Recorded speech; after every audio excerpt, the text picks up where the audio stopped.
Desde 2022, a República Democrática do Congo enfrenta um dos conflitos mais negligenciados da história recente.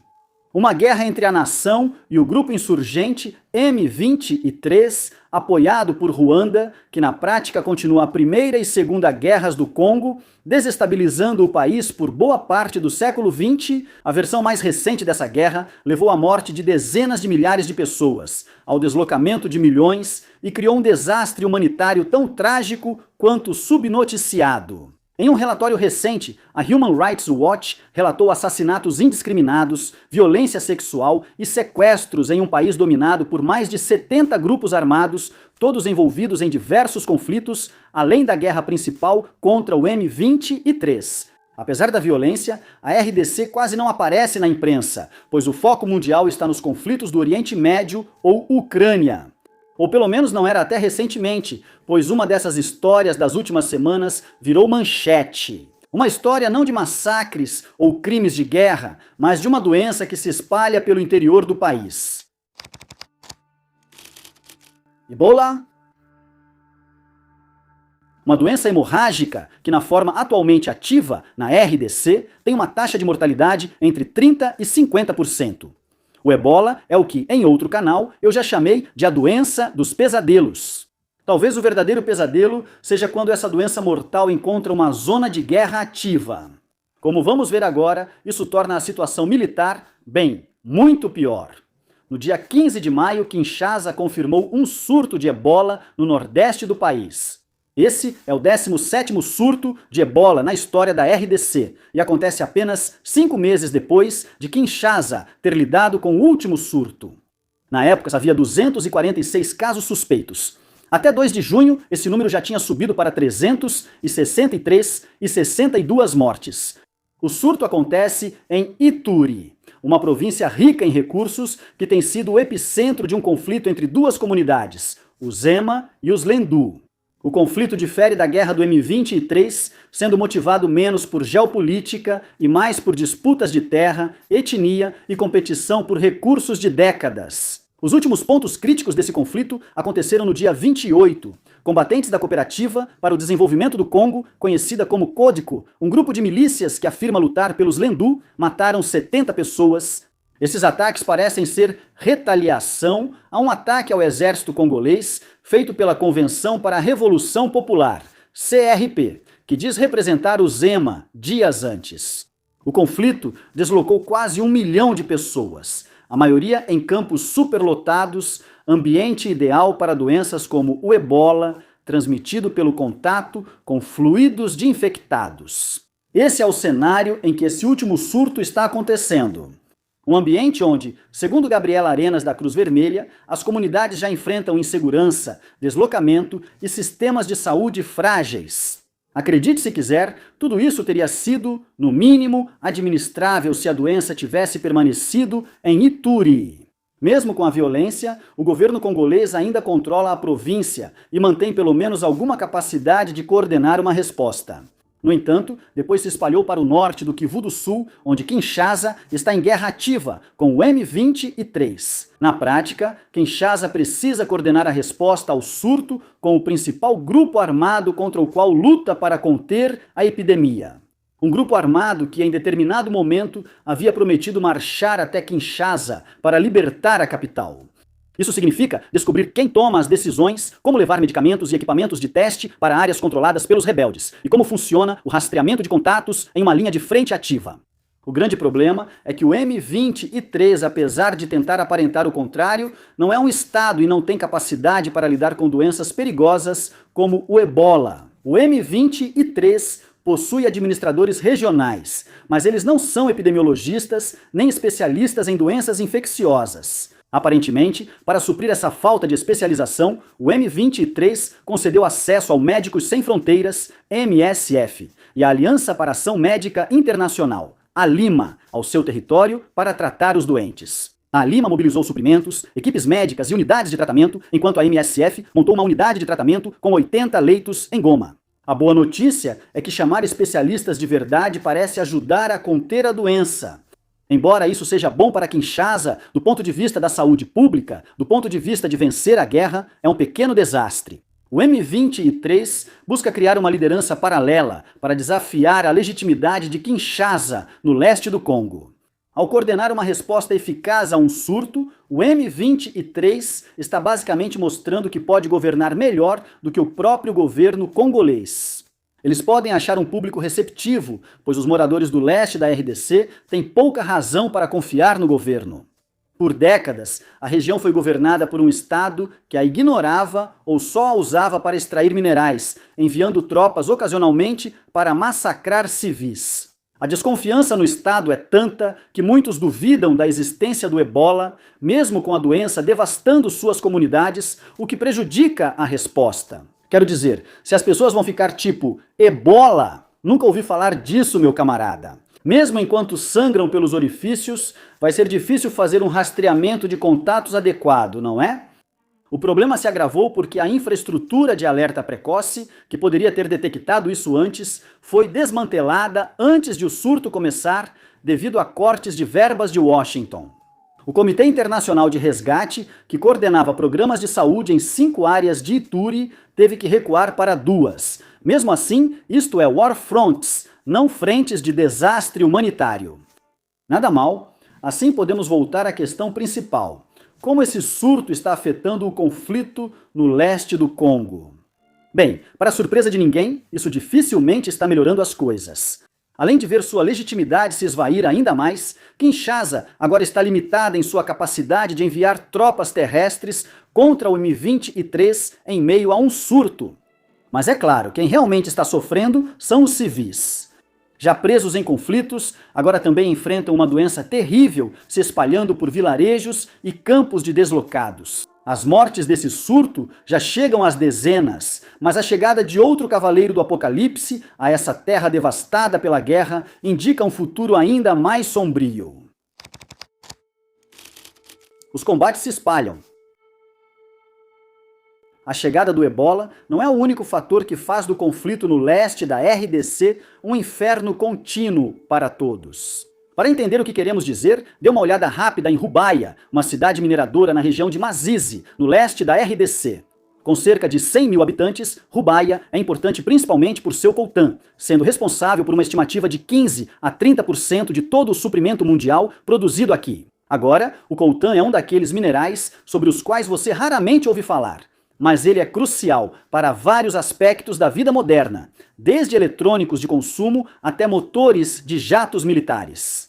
O M23 conquistou a cidade após intensos combates em abril de 2024 e desde então ela virou um dos principais redutos do grupo. Em 2024, a ONU estimou que, com taxas sobre a produção de coltan, o M23 gerava cerca de $300 mil por mês, valor que subiu para $800 mil em dezembro do ano passado. Esse dinheiro faz grande diferença na RDC, onde armas são baratas, e mais de 85% da população vive com menos de $3 por dia. Como você pode imaginar, Kinshasa realmente quer retomar Ruba, tanto pelo impulso moral, quanto porque o governo prometeu a Washington acesso às minas em troca de apoio militar. Por isso, Kinshasa fez 2 grandes ofensivas para recuperar a cidade este ano. A ofensiva começou em 20 de fevereiro, quando os Wazalendo avançaram para Masisi, tomaram várias aldeias e chegaram a cerca de 10 quilômetros das minas de Ruba. A situação parecia tão crítica para o M23 que, segundo relatos locais, o comandante Sultani Mekenga foi pessoalmente a Ruba supervisionar a defesa da cidade. O exército congolês intensificou ataques com drones e, em 24 de fevereiro, um deles matou Willy Ngoma, porta-voz militar do M23 e figura destacada da rebelião. Mas então, toda a ofensiva simplesmente perdeu força. Kinshasa não conseguiu tomar o controle das minas e também não obteve o impulso de imagem que esperava. Por isso, em 18 de maio, Kinshasa e aliados Wazalendo lançaram nova ofensiva, novamente capturando moradores ao longo do caminho para as minas. M23 se reagrupou, fortaleceu suas forças e lançou uma contraofensiva, recuperando o que Kinshasa havia tomado. A contraofensiva foi tão bem sucedida que, em 26 de maio, líderes do M23 fizeram um comício em Ruba e garantiram aos moradores que a cidade não cairia. Até o momento da gravação, isso ainda não aconteceu. Isso significa que para quem está ao longo do caminho para Aruba, o ano até agora tem sido marcado por ações militares intermitentes e ataques de drones, mesmo antes do Ebola mostrar sua face assustadora. Enquanto a principal ação militar ocorria em torno dessa cidade vital, essa não é a única história. Em resposta aos ataques de fevereiro que mataram Ngoma, o M23 lançou drones contra o aeroporto de Kisangani, onde estão muitos dos drones usados nas campanhas aéreas de Kinshasa. Kisangani está a cerca de 560 quilômetros da linha de frente em Kivu do Norte, bem mais dentro do Congo do que o M23 já chegou antes. Também está além do alcance conhecido dos drones turcos de ataque unidirecional usados antes pelo M23. E não foi um caso isolado.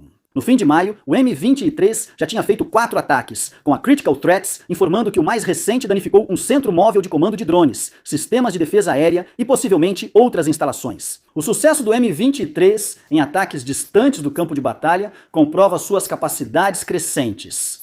Yale Ford, um analista da Critical Threats, sugeriu que eles podem em breve mirar outros aeroportos em Kindu e Bujumbura.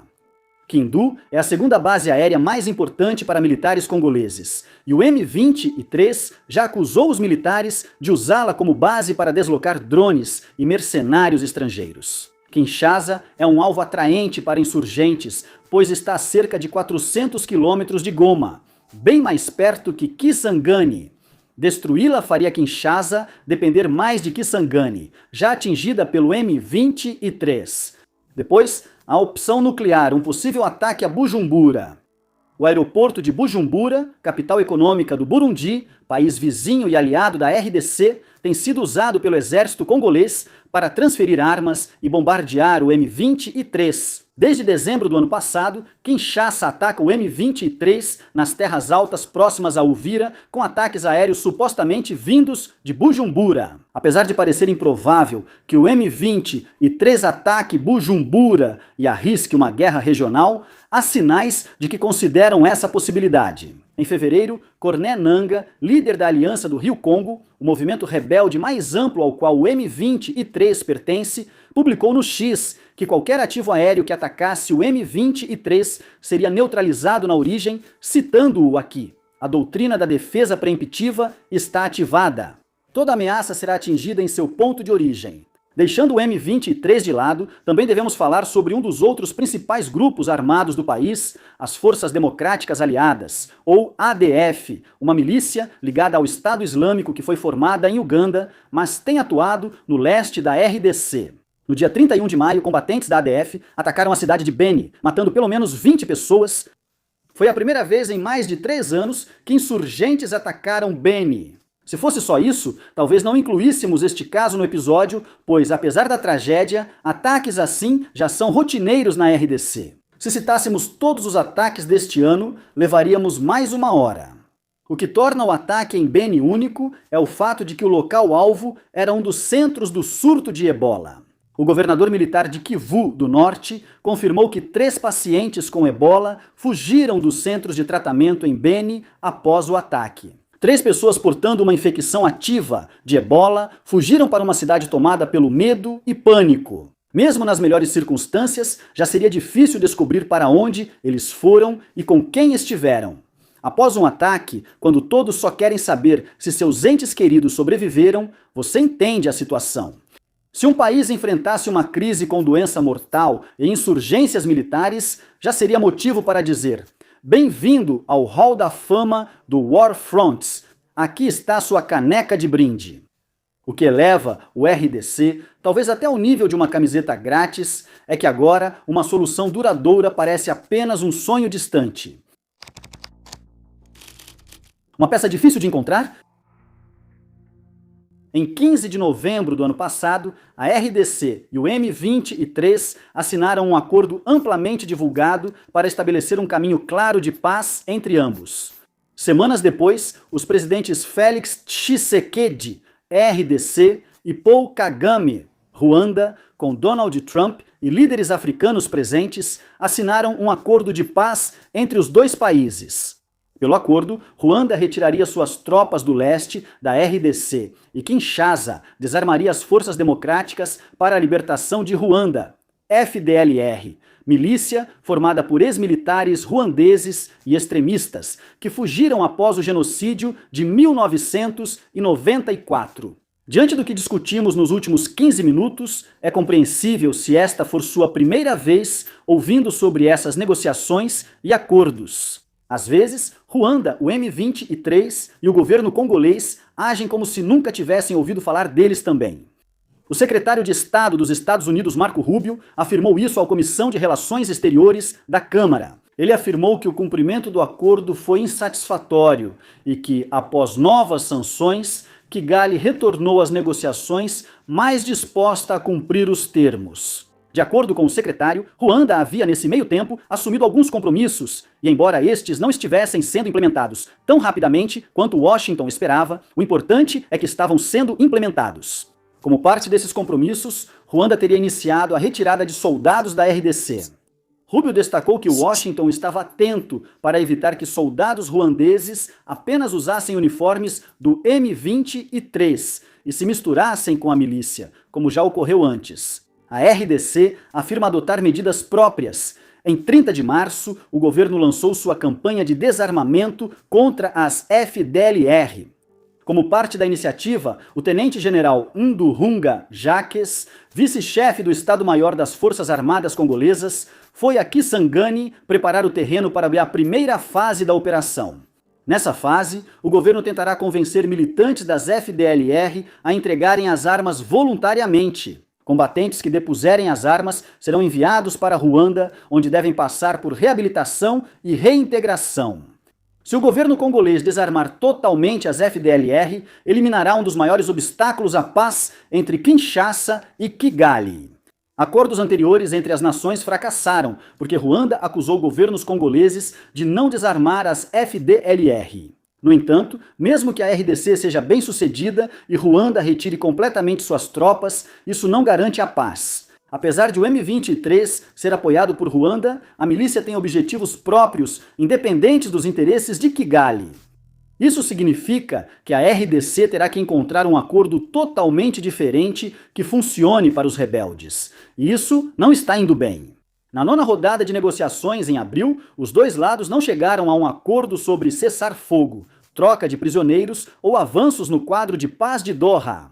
Há muita desconfiança de ambos os lados, já que os dois grupos continuam acusando um ao outro de violar o cessar-fogo e negociar de má fé. Enquanto essa desconfiança persistir, a paz continuará sendo algo difícil de alcançar. E assim, os dois cavaleiros gêmeos da guerra e da peste continuarão a cavalgar por esta nação frágil, espalhando morte e miséria por onde passam. Obrigado por assistir.